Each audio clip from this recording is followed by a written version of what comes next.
Hey everyone! If you checked out my last video, I shared some of the most treasured spots in St. Petersburg, where I lived for 8 years. Today we're gonna continue this theme but go more off the beaten trail and explore some of my personal favorite spots, which I regularly went to when I was a local, including cafes, shops, kitty cats hangouts, and more. Are you ready? Let's go! If you've seen my last videos, you probably know that I love reading, and that's why this place is special to me. It's an amazing Art Nouveau building and a legendary bookstore. Singer House was built at the beginning of the 20th century, and it belonged to the Singer Sewing Machine Company. Originally, they wanted to build a skyscraper, but according to the city laws, the building was not allowed to be higher than Kazan Cathedral or Savior on the Spilled Blood. The architect had to follow these rules, but he still found a trick that allowed the construction to seem higher. He crowned the roof with a tower with a glass globe on top of it. I'm truly fascinated by these bronze floral ornaments and sculptures on the facade of the building. The house belonged to the Singer Company only until 1917. In the past, there were an American consulate and a bank on the first floor. Upstairs, there were sewing workshops, where military attire for the Russian army was produced. Now it's a famous bookstore. Also, some floors are occupied by the offices of VK, also known as Russian Facebook. I think it's a great place for buying not only awesome books, but also unique souvenirs. Where else can you find a mug with a Dostoevsky portrait on it or War and Peace socks? I think it's pretty cool. Okay, let's go to the next spot, which is also an awesome bookshop. It's called Podpisniye Izdaniya. This shop has been here since 1926. Here you can find unique books as well as buy an unusual postcard or a souvenir.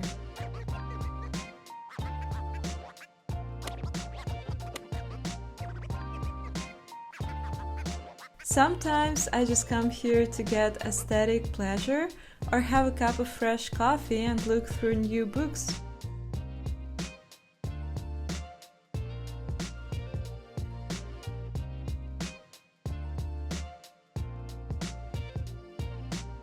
This is not a chain store, but something original.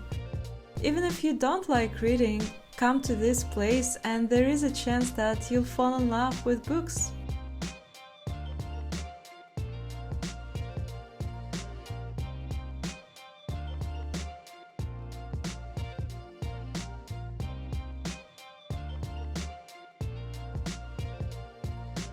Once you've done feasting with your eyes, you can treat your stomach with a feast. If you're down for this, go to the famous Eliseev Emporium. It's a must-see place if you're on a stroll along Nevsky Prospekt. This shop was the most opulent food hall in the Russian Empire, and now it's still open. Here you can find all sorts of exquisite food and alcohol. You can taste French desserts, handcrafted chocolate, and freshly baked pastry.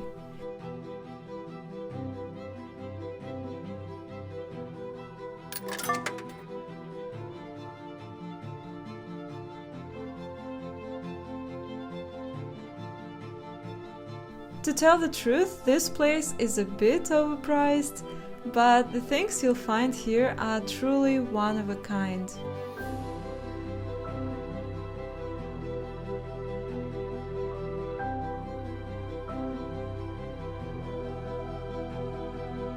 St. Petersburg is a big city, and if you are tired of walking, you can hop on the subway. It's definitely a good idea, especially because the subway here is extremely beautiful. What's more, it's considered to be one of the deepest in the world. For instance, Admiralteyskaya station is nearly 90 meters deep. Let's see how long it takes to go down by the escalator. By the way, St. Petersburg stands on marshy ground, and construction of the metro system at a shallow depth is really difficult. Okay, it takes way too long. Let's fast forward.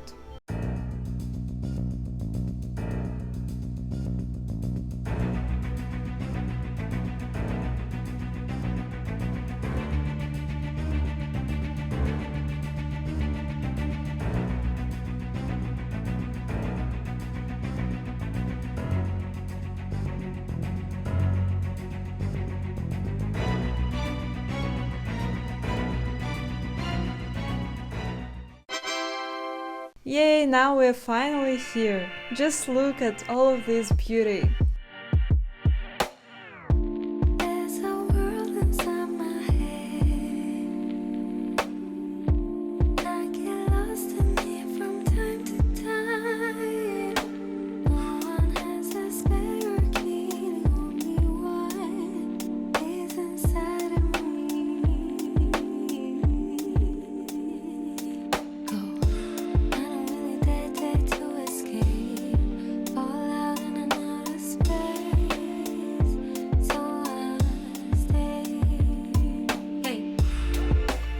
And now, when we are up on the ground, let's check out the famous 2D black and white cafe. In this cafe, you feel like you're in some illustration. The effect is really interesting, and everything in this cafe is painted in black and white. To be honest, there is nothing spectacular on the menu, but yeah, it's a good spot for Instagram photos.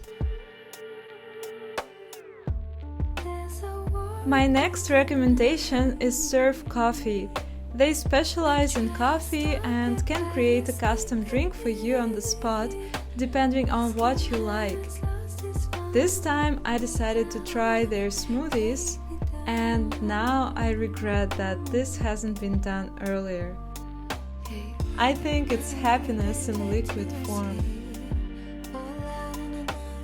Today I've decided to try something different, because I've had enough coffee this morning, and this is a smoothie with coconut and banana. So let's see. Yeah, it's delicious. Reminds me of the smoothie that I had in Barcelona, made of fresh fruits. Tastes really good. I recommend you to try it, definitely. Behind me you can see a very cheap place to have lunch.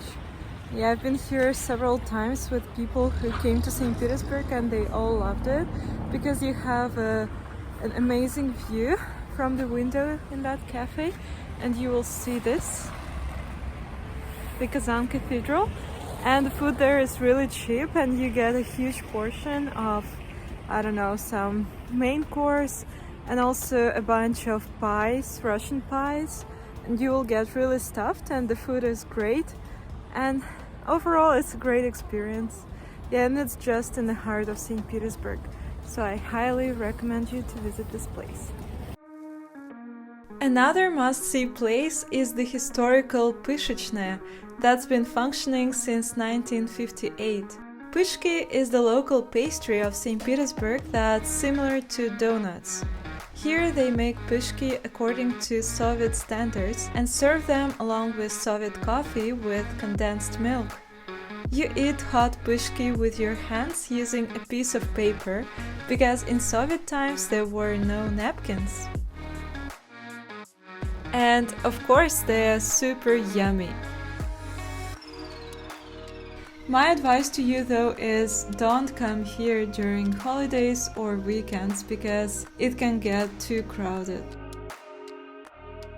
You know, in this cafe you can hang out with a cat that lives there, and cats are really honored in St. Petersburg, mostly because of what they've done during the Second World War. In Leningrad during that time there was a siege that lasted for 900 days, and people ran out of food and they started dying. And because of that there were so many rats that there was a threat of epidemic. And as soon as the blockade ring was broken, local authorities ordered to bring 4 wagons of cats from Yaroslavl region to Leningrad. And cats successfully fought the rats and freed the people from these disease-spreading enemies. To consolidate the result, not longer after that, they organized the second mobilization of cats. That time they brought the cats all the way from Siberia. Nowadays there is a well-known gang of cats in St. Petersburg who work in the Hermitage, and they live in the basements and protect the masterpieces of great artists from rats.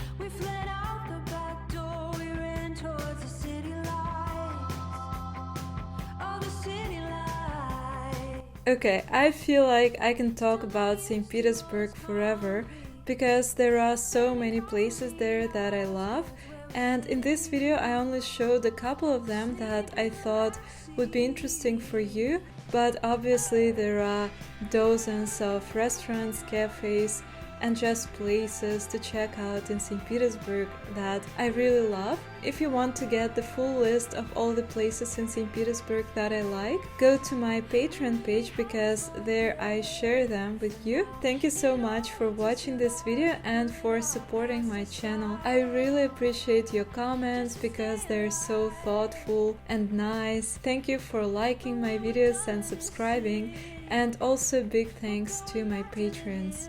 Have a great day and see you next time. Bye! So after filming this video in St. Petersburg, I took a taxi back home and the driver was really strange. You can listen to the conversation that we had. Well, actually he was telling me a bunch of things. And please write in comments if you think it's cute or creepy. I was a little confused. Исходите с гордо поднятой головой. Перед вами вообще должны, перед вашими ногами коврик стелить и цветы раскидывать. Самые красивые цветы мира, понимаете? Вот всем это скажите, и пусть они не борзеют перед вами. Вы, Елена, прекрасная. Вот ваше королевское величество, я вас вижу. Знаете, что я хочу? Я хочу на вас без шапки посмотреть. Нет, у меня еще сырые волосы. Я вообще веселый человек, но стеснительный. Да, незаметно. Не, я очень стесняюсь. Не скажешь. Когда я слабую пол вижу, я еще слабее становлюсь. Я очень стеснительный такой, я мало разговариваю.